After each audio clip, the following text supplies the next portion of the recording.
She called the cops and screamed, "He's trespassing," while pointing right at me.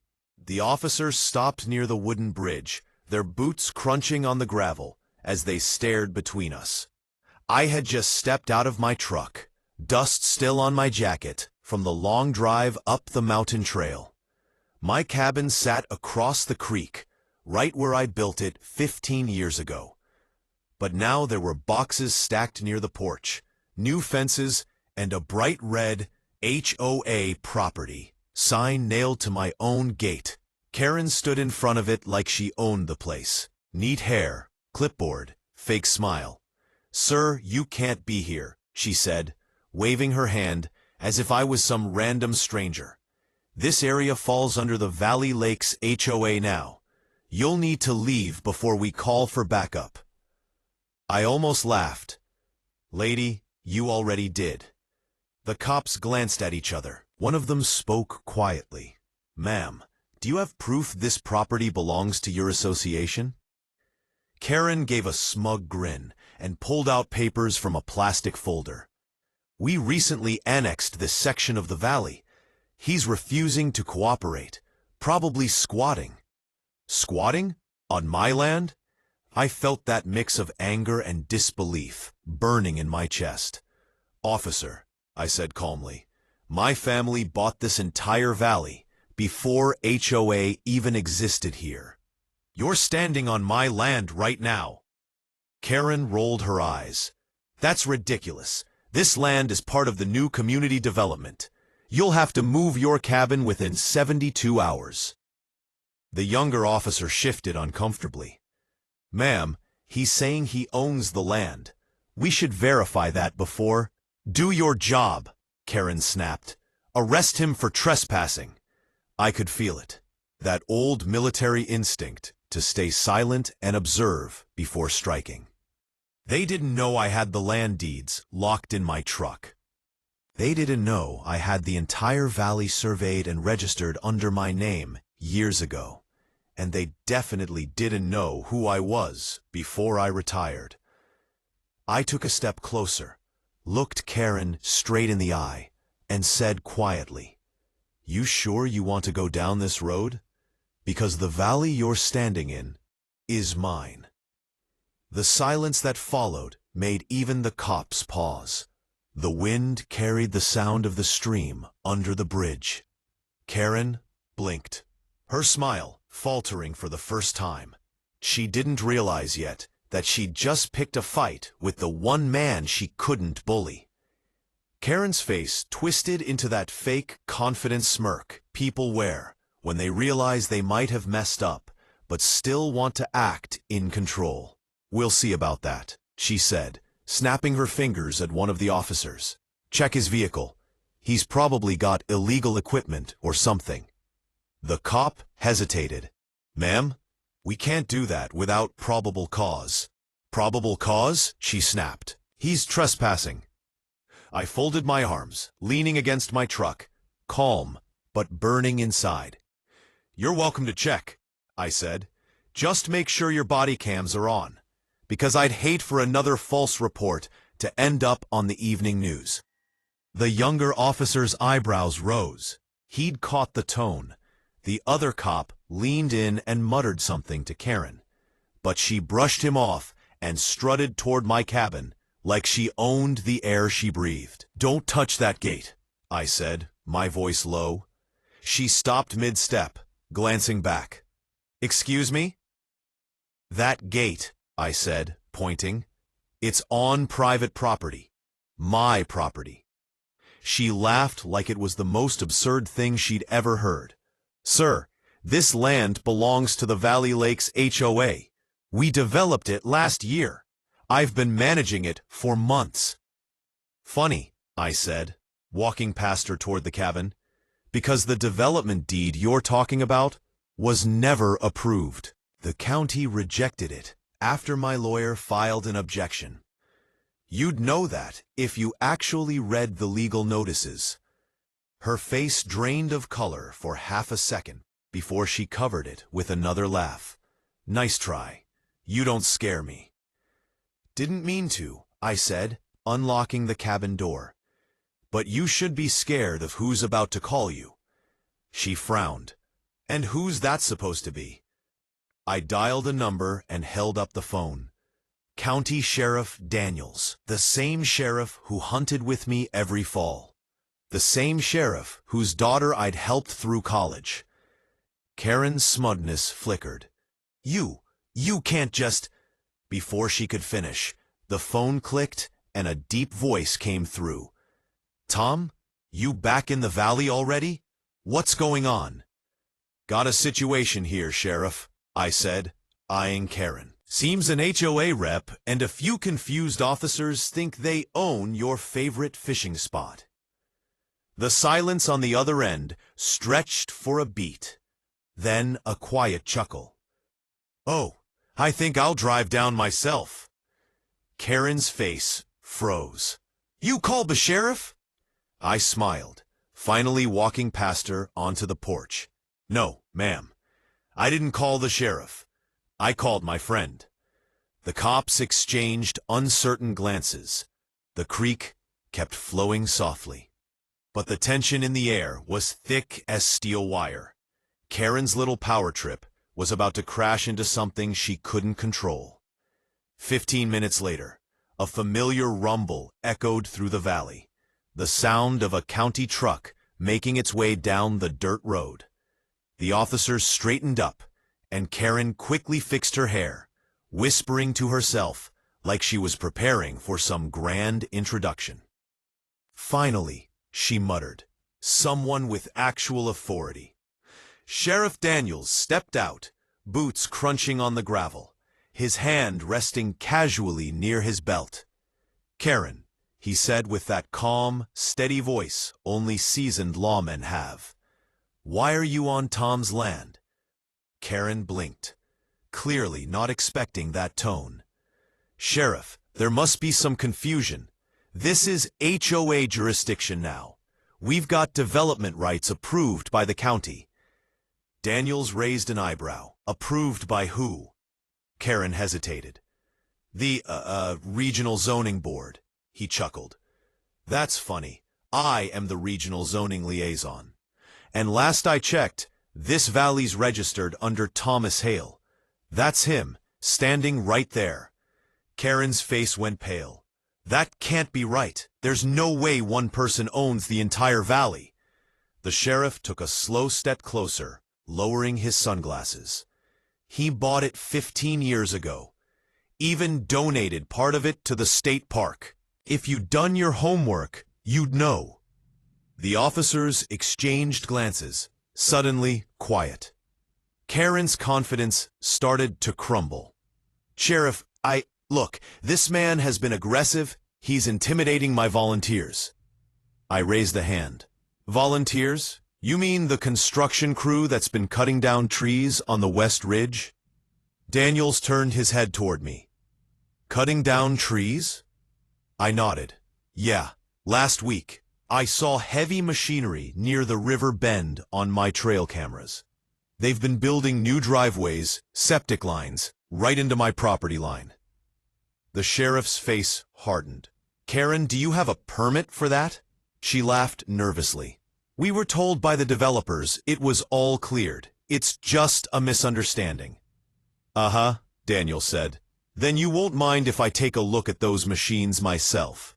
Karen's voice wavered. "I don't think that's necessary." He looked right at her. "I do." The tension snapped like a wire. Karen tried to smile again, but the sheriff was already on the radio, calling for a unit to verify the equipment ownership. I leaned against the porch railing, silent, letting it all unfold. Karen shot me a glare. "You think this is over? You can't stop progress forever, old man." I smiled faintly. "Progress? You mean stealing land and calling it community service?" She looked away, her jaw tight, her fake power slipping through her fingers. The sound of another vehicle in the distance told me more county trucks were coming. And that's when I knew this wasn't just about trespassing. Something bigger was hiding under this HOA project, and Karen was only the face of it. By the time the second county truck rolled in, Karen's fake smile had vanished completely. The workers from her so-called volunteer crew had started gathering near the bridge, whispering nervously as Sheriff Daniels and his deputies spread out. One deputy began snapping photos of the machinery parked near the creek, while another took samples of the freshly dug dirt. Daniels leaned toward me. "You said they've been working on your West Ridge?" "Yeah," I nodded. "They cleared trees, poured gravel, even set concrete forms. Looks like they're planning small cabins or something." Karen jumped in quickly. "They're model homes. The HOA approved them for community development. These cabins will raise property values for everyone." Daniels turned to her. "For everyone?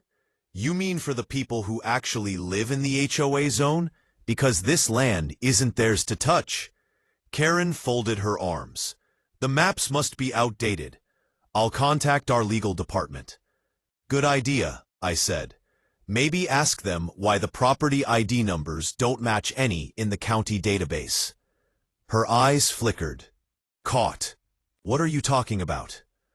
I pulled my phone from my jacket pocket and opened a folder. Pictures from my trail cameras. One image showed her contractors digging near the creek. Another showed them drilling pipes straight into my underground water line. Daniels looked at the photos and whistled. "Illegal water tapping.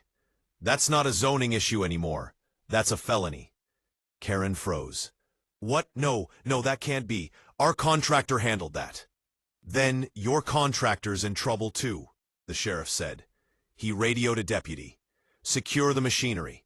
I want serial numbers, invoices, everything." Karen's voice shook now. "You're making a mistake. This land was promised to the HOA for development." I took a slow step forward, eyes locked on her. "Promised by who?" She hesitated. "By the board, by the developer, Mr. Harkins." The name hit me like a jolt. "You mean Richard Harkins?" "The same guy who lost his license for fraud in Maple County." Daniels looked up sharply. "He's still operating?" Karen swallowed hard. "He said it was cleared. He showed us documents." "Fake ones, most likely," the sheriff muttered. He turned to his deputy. "Send a copy of this to the DA's office." Karen's voice cracked, all arrogance gone. "I didn't know. He said everything was legal." I looked at her, almost pitying her. "Almost. You walked onto someone else's land, posted fake signs, and called the cops on the owner. That's not ignorance, Karen. That's greed." She opened her mouth to respond, but the rumble of another vehicle drowned her out. A sleek, black SUV pulling up behind the county truck. Daniels frowned. "You expecting someone?" I shook my head. "No, but something tells me Harkins just showed up to clean his mess." Karen turned pale. "Oh no." The black SUV rolled to a stop, dust swirling around its tires. The door opened, and out stepped a man in a gray suit, slick hair, gold watch, and a smirk that said he'd gotten away with this kind of thing before. Richard Harkins. "Afternoon, Sheriff," he said, flashing a rehearsed smile. "Heard there was some confusion about property lines." Daniels crossed his arms. "That's one word for it. Care to explain why your crews were cutting into private land?" Harkins chuckled. "Private land? This entire section was part of our acquisition deal last spring. County zoning approved it." I stepped forward, pulling a folded document from my jacket. Worn, stamped, and signed years ago. "You mean this deal?" I said, handing it to the sheriff. Daniels glanced over it, nodded, and looked up at Harkins.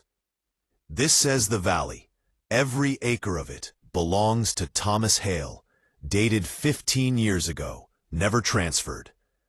Harkin's smirk faltered, but he tried to recover. That's impossible. We bought the rights from a previous owner. I raised an eyebrow. You bought land from a man who never sold it? Daniels looked at his deputy. Run a title search, now. Within minutes, the deputy confirmed it. Every document Harkins filed was forged. Karen looked like the ground was slipping under her feet. Harkins muttered curses under his breath, but the sheriff had already called it in. Richard Harkins, Daniels said, stepping closer. You're under investigation for fraud, forgery, and illegal land development. Harkins threw up his hands. This is a mistake. You can't prove. Oh, we can, I interrupted. I tapped my phone screen, and the drone footage started playing. Clear shots of his workers bulldozing trees, tapping into my creek, and planting survey stakes marked with his company name. Daniels smiled. That's plenty. Karen backed away slowly, whispering, I didn't know. I swear. I thought he had permission. I looked at her, calm but cold. You didn't care. You just wanted to play sheriff in a place that didn't belong to you. Two deputies escorted Harkins toward his SUV. Another walked up to Karen. Ma'am, we'll need you to come with us for questioning. She looked like she wanted to scream, but instead, her voice cracked. This isn't fair. People like him always get their way. I looked at her one last time. People like me just protect what's theirs. As the sheriff's trucks rolled out of the valley, I stood by the bridge, watching the sun sink behind the ridgeline. The wind carried the sound of the creek, calm again, free again. Daniels paused beside me before leaving. You handled that well, Tom. Could have gone bad. I nodded. I fought overseas for this country, Sheriff. Never thought I'd have to fight again for a piece of dirt I already paid for. He gave a small grin. Guess freedom always comes with paperwork. We both laughed quietly. When the last truck disappeared, I walked up to the porch and pulled down the HOA property sign. The nails squeaked as it came loose. I tossed it into the fire pit and watched it burn. The valley was mine again. Always had been. Always would be. She called the cops on me for trespassing my own land. Turns out, I owned everything she stood on.